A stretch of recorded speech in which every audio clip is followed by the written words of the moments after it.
Assalamualaikum warahmatullahi wabarakatuh. Bismillahirrahmanirrahim. Ashhadu an la ilaha illallah wa ashhadu anna Muhammadar Rasulullah. Allahumma salli ala sayyidina Muhammad wa ala ali sayyidina Muhammad. Rabbi israh li sadri wa yassir li amri wahlul 'uqdatam min lisani yafqahu qawli. Amin. Bismillahirrahmanirrahim.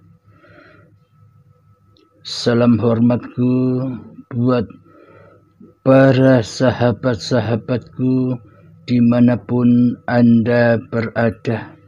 Semoga saya dan kita semua selalu mendapatkan kesehatan zahir dan batin dari Allah Subhanahu wa ta'ala. Amin ya rabbal alamin. Bismillahirrahmanirrahim. Kali ini melanjutkan pertanyaan di episode yang tadi. Mari kita dengarkan pertanyaannya. Assalamualaikum Pak Ustadz, saya Lili dari Madiun mau tanya, sebenarnya hakikatnya sholat itu apa? Dan yang kedua, sebenarnya apa makna dari bidadari yang selalu identik dengan seorang wanita yang cantik, yang berada di surga dan yang diperuntukkan untuk seorang lelaki yang mentaati perintah Allah? Atas semua penjelasannya saya ucapkan terima kasih. Wassalamualaikum warahmatullahi wabarakatuh. Waalaikumsalam warahmatullahi wabarakatuh. Pertanyaannya babagan surga dan bidadari. Jadi hakikat neraka dan surga itu sudah berlangsung ketika masih ada langit dan bumi, atau neraka dan surga itu berlangsung ketika ada hidup dan badan. Hidup itu langitnya, badan itu buminya. Mari kita bacakan surat Hud ayat 106. A'udzu billahi minasyaitonir rajim. Bismillahirrahmanirrahim. Fa ammal ladzina syaqu fa fin nari lahum fiha zafirun wa syahiq. Artinya, adapun orang-orang yang celaka, maka tempatnya di dalam neraka.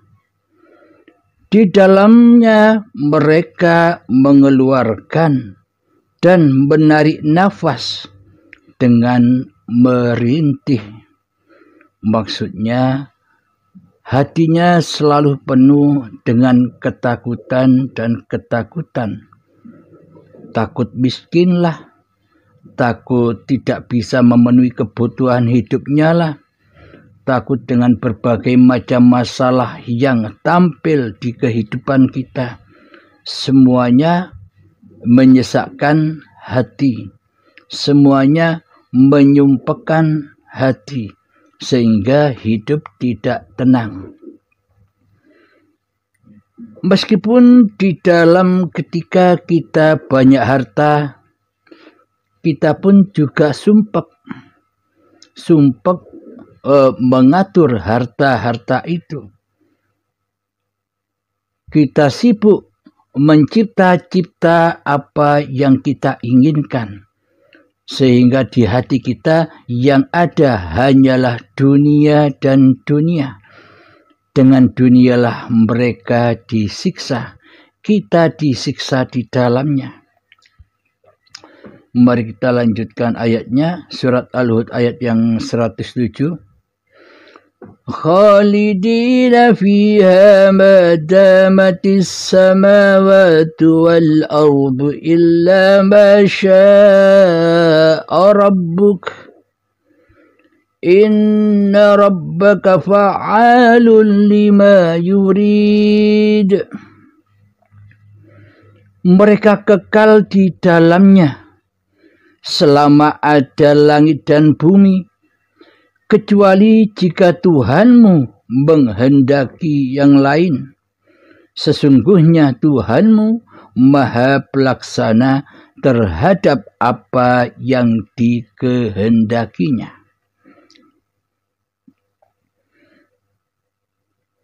Jadi itulah ayatnya, bahwa sesungguhnya neraka dan surga itu adanya ya saat ketika ada langit dan bumi. Adanya ya ketika masih ada hidup dan badan ini. Kapan? Ya sekarang ini. Tinggal kita bercermin di dalam hati kita. Kita di golongan mana? Di golongan kanan atau di golongan kiri? Di golongan para nabi dan rasul, serta golongan para aulia Allah, atau golongan Fir'aun. Hati kita sudah bisa menilai, menghisap diri kita sendiri dengan paparan-paparan yang selama ini disampaikannya. Jadi kita bercermin sendiri di dalam hati, posisi kita masih di dalam neraka ataukah sudah di dalam surga. Posisi hati kita su'ul khotimah atau sudah husnul khotimah. Jadi setelah Anda menyerapi, menyelami, menghayati paparan-paparan yang ada di Uripe Allah channel ini, Anda bisa menimbang-nimbang sendiri di mana makom Anda sekarang. Sesuai pertanyaan tentang babakan bidadari, kami ambilkan dari surat Al-Baqarah ayat yang ke-25. A'udzu billahi minasyaitonir rajim. Bismillahirrahmanirrahim. وبشر الذين آمنوا وعملوا الصالحات أن لهم جنات تجري من تحتها الأنهار كلما رزقوا منها من ثمرة رزقا قالوا هذا الذي رزقنا من قبل وأتوا به متشابها ولهم فيها أزواج مطهرة وهم فيها خالدون. Artinya, dan sampaikanlah berita gembira kepada mereka yang beriman dan berbuat baik, bahwa bagi mereka disediakan surga-surga yang mengalir sungai-sungai di dalamnya. Setiap mereka diberi rezeki buah-buahan dalam surga-surga itu. Mereka mengatakan, inilah yang pernah diberikan kepada kami dahulu.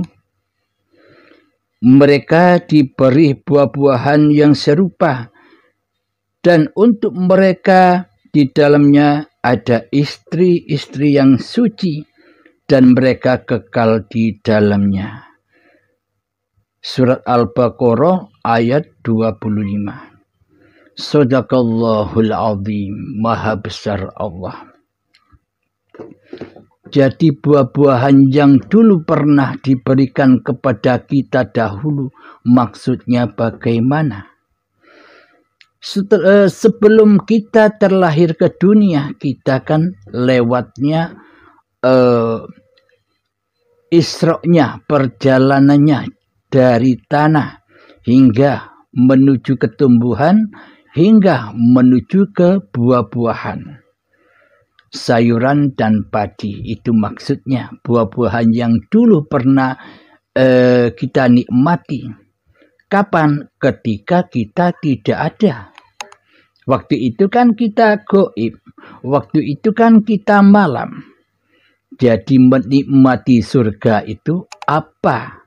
Syaratnya agar bisa menikmati surga apa? Ya harus tidak ada manusianya. Maksudnya tidak ada manusianya itu apa? Dengan iman. Jadi orang-orang yang beriman saja, jadi orang-orang yang bertakwa saja yang bisa merasakan surga. Jadi harusnya bagaimana? Ya harus iman dulu. Ya harus mengenal Allah dulu. Ya harus tahu Allah dulu. Ya harus masuk Islam dulu. Ya harus bersyahadat dulu. Baru bisa masuk surga. Maknanya surga itu adalah alam akhirat. Alam lillahi ta'ala. Alam akhirat ketika hawa nafsu berakhir menjadi Tuhan. Yang ada, yang bangkit, yakni esanya Allah setelah manusianya tumbang dari kekuasaannya. Setelah iblis dan setannya berakhir masa jabatannya, maka itulah yang dimaksud akhirat, maka itulah yang dimaksud surga Jannatun Naim. Jadi buah-buahan di surga ini, kata ahli surga, seperti buah-buahan yang dulu pernah kita nikmati. Jadi apa maksud surga itu? Jadi ketika manusia kita gaib, itulah surga. Jika diri manusia kita, jika hawa nafsu kita masih wujud, lebih wujud dari wujudnya Allah, ketika hawa nafsu kita lebih hidup dari hidupnya Allah, ketika hawa nafsu kita lebih kuasa dari kuasanya Allah, maka itulah alam neraka. Yang mana nafasnya merintih di dalamnya dengan rasa ketakutan dengan apa yang dicinta-cintainya, yakni hanya dunia yang diburunya, hanya dunia yang menghiasi hatinya, hanya kehormatan dunia yang dicarinya, hanya kebanggaan dunia yang dicarinya, sehingga kehidupannya penuh dengan babakan serta urusan dunia. Maka dari itulah merintihlah nafasnya, tersengal-sengal.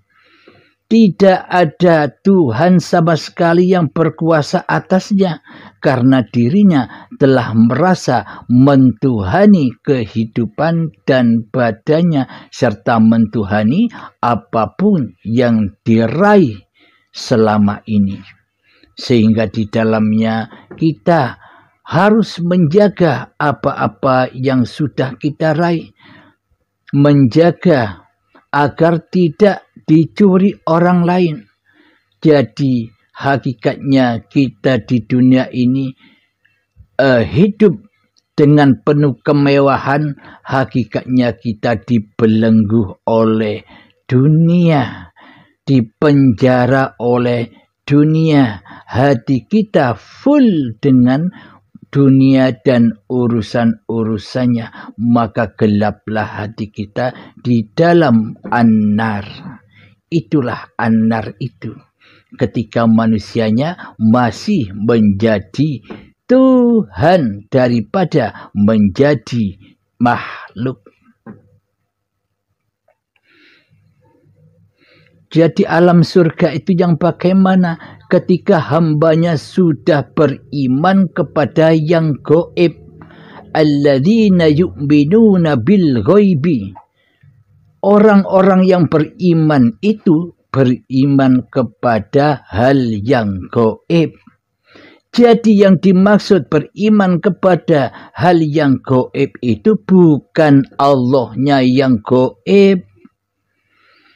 Allahnya itu wujud, nyata, jelas. Jadi hakikat yang gaib, manusia diperintah kembali beriman kepada kegaibannya, ketiadaannya, keadamannya. Jadi manusia makrifatnya harus beriman kepada asal-usul kejadiannya, yakni makhluk yang gaib. Jadi diutus, diperintah beriman kepada yang gaib itu maknanya berimanlah kepada asal-usulmu, bahwa sesungguhnya asal-usulmu itu dari ketiadaan, dari keadaman, dari kegaiban. Ketika kita sudah kembali ke asal-usul kita, ke alam kegaiban, maka nyatalah Allah, maka nyatalah ma'rifatullah. Ketika manusia sudah bermakrifat kepada alladzina yu'minuna bil ghaibi, kepada kegaibannya, beriman, bermakrifat kepada keadamannya, ketiadaannya, baru nyatalah hanya Allah lah yang wujud, hanya Allah lah yang berkuasa, hanya Allah lah yang hidup. Inilah makna dari surga itu.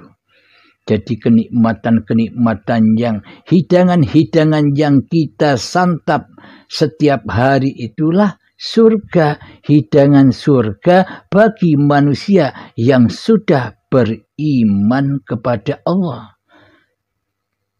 Jadi manusianya sudah tidak usah repot-repot menyediakan makanan untuk dirinya.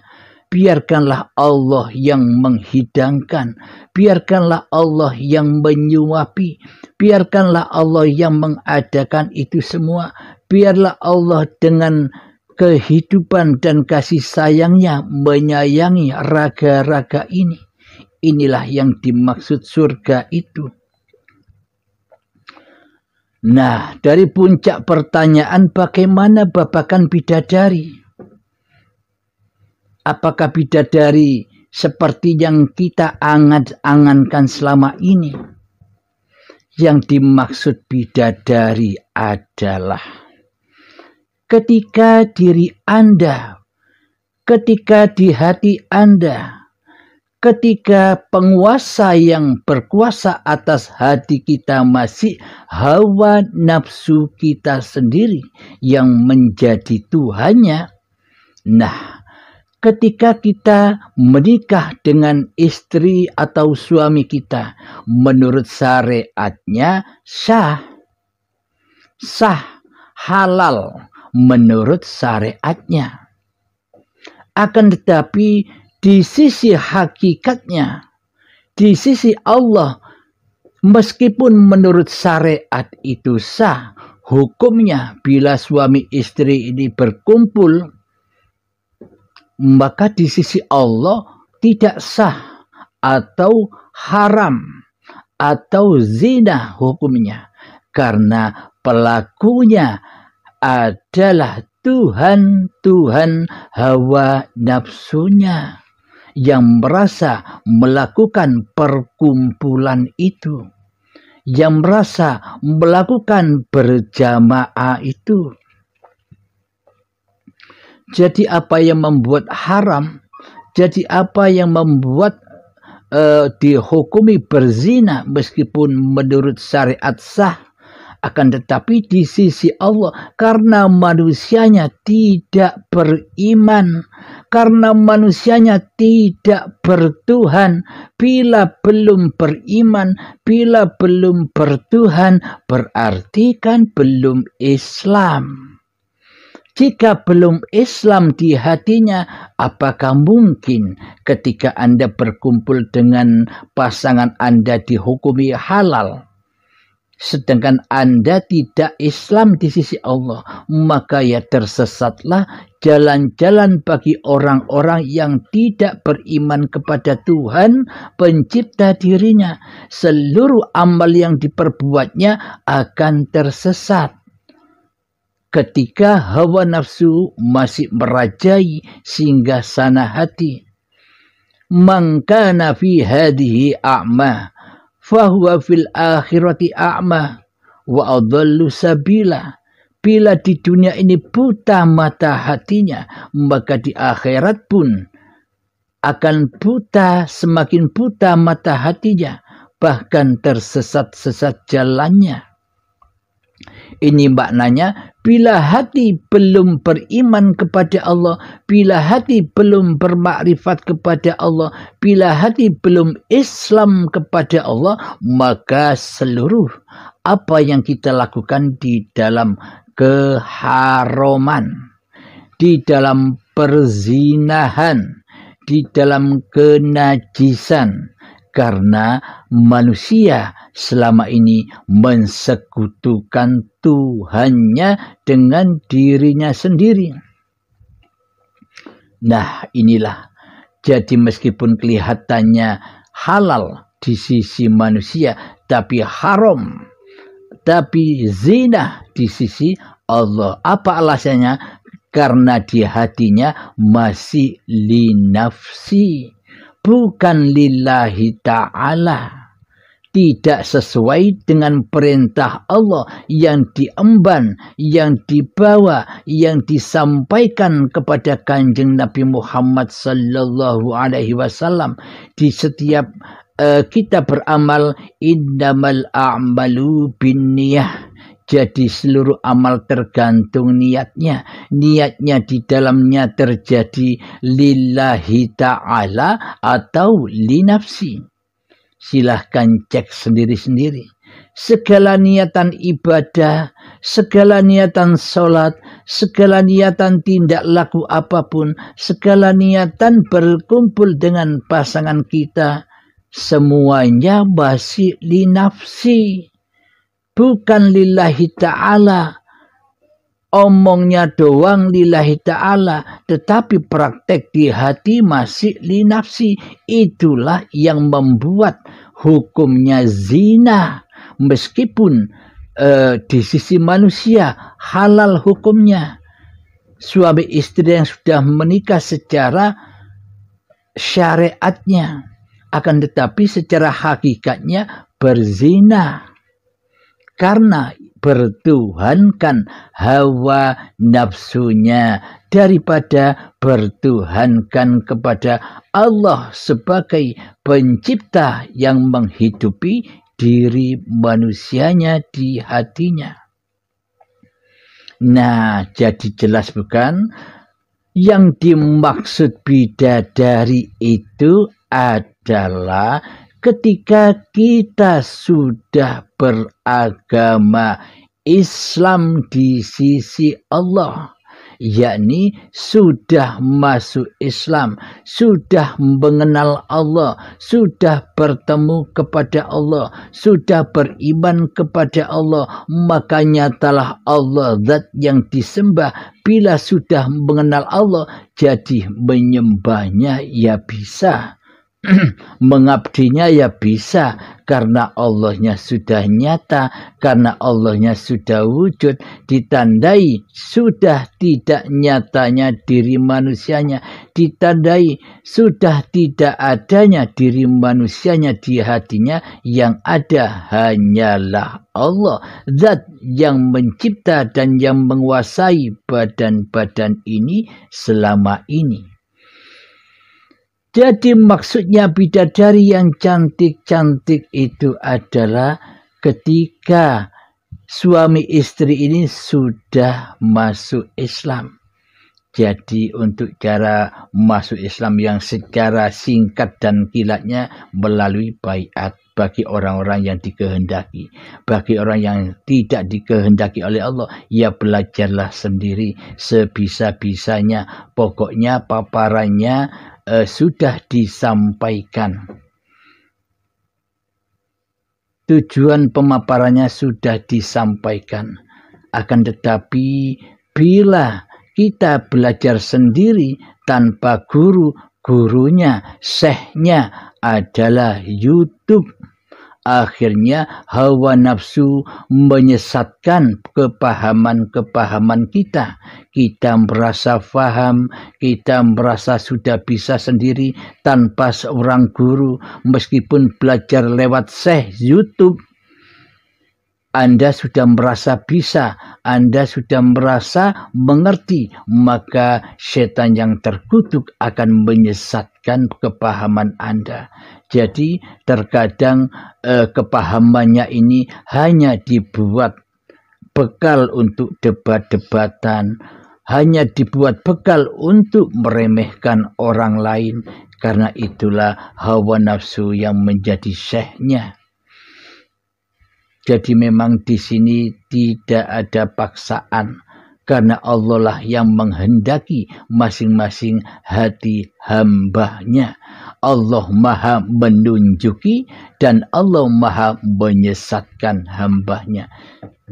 Jadi semua terserah Allah, zat yang mencipta dan yang melaksanakan seluruh pagelaran alam semesta ini. Jadi yang dimaksud bidadari itu ketika syahnya kita beriman kepada Allah, setelah syahnya kita masuk Islam kepada Allah, setelah syahnya syahadat kita kepada Allah, sejak itulah maka hubungan suami istri ini menjadi halal di sisi Allah. Karena pelaku di dalamnya sudah bukan manusianya. Karena pelaku di dalamnya sudah bukan hawa nafsunya. Di dalamnya sudah af'alullah. Jadi bila af'alullah semua yang berlaku, maka sahlah, maka halallah hubungan itu. Alhamdulillahirrabbilalamin. Jadi jelas yang dimaksud bidadari adalah istri-istri kita sendiri yang selama ini berhubungan dengan secara yang kotor atau berzina di sisi Allah, karena di hatinya tidak bertuhankan Allah, melainkan mentuhankan hawa nafsunya.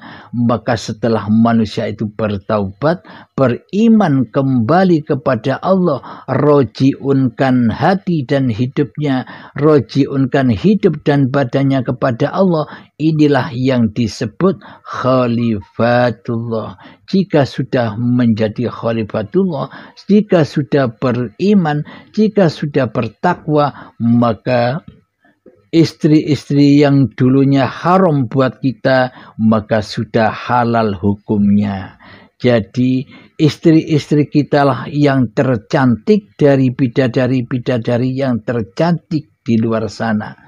Jadi istri kita lah yang dimaksud bidadari itu. Sudah sah berhubungan karena lillahi ta'ala, bukan karena linafsinya. Jadi ketika berhubungan sudah manusianya sudah tak berkuasa lagi berhubungan, karena Allah lah yang memperjalankan, karena Allah lah yang menggelar cerita-cerita setiap diri manusia. Alhamdulillahirrabbilalamin. Jadi jelaslah babakan bidadari. Semoga saya dan semoga kita semua selalu difahamkan oleh Allah Subhanahu wa ta'ala lewat paparan demi paparan ini. Semoga kita semua selalu istiqomah, selalu istiqomah berjalan di jalan yang lurus. Alhamdulillahirrabbilalamin. Semoga pemaparan ini membawa berkah dan keridhaan Allah Subhanahu wa ta'ala, agar senantiasa membimbing hati kita agar secara kilat datang kepada Tuhannya, agar secara kilat bi'rad kepada Tuhannya. Jadi bila hati sudah demikian, inilah yang dimaksud husnul khotimah. Jadi sebelum mati raganya sudah husnul khotimah, apalagi nanti mati badannya pasti otomatis juga husnul khotimah. Akan tetapi bila sekarang di hati kita masih su'ul khotimah karena kita tidak bertuhan, karena kita tidak mengenal Allah, maka ketika nanti ajal menjemput pun pasti juga su'ul khotimah yang menerima azab benar, azab siksa dan paksanya ketika hidup badan apa yang kita cintai di dalam hati kita dipaksa untuk dilepaskan. Disitulah azab yang pedih. Puncak-puncaknya azab ya di situ. Jadi perbedaannya bila manusia sekarang sudah husnul khotimah, berarti saat ini sudah mempersembahkan kembali badan dan hidup ini kepada Allah dengan rela hati, dengan ridho hati tanpa paksaan. Itulah bedanya. Jadi setelah mempersembahkan kembali hidup dan badan ini kepada Allah, maka disitulah surganya. Bagi orang-orang yang belum dikehendaki Allah bertemu Allah saat ini, yakni mata hatinya masih buta saat ini, maka di saat sakaratul maut ya semakin buta dan tersesat-sesat jalannya. Maknanya azab benarnya ya sangat pedih siksanya. Hanya itu perbedaan antara orang yang beriman dan bertakwa dengan orang-orang yang masih menyembah hawa nafsunya sendiri. Alhamdulillahirabbil alamin. Allahumma salli ala sayyidina Muhammad wa ala ali sayyidina Muhammad. Rabbana atina fid dunya hasanah wa fil akhirati hasanah wa qina adzabannar. Rabbana atina fid dunya hasanah wa fil akhirati hasanah wa qina adzabannar. Rabbana atina fid dunya hasanah wa fil akhirati hasanah wa qina adzabannar. Wa sallallahu ala sayyidina Muhammad wa ala alihi wa sahbihi wasallam walhamdulillahi rabbil alamin. Akhiru kalam. Assalamualaikum warahmatullahi wabarakatuh.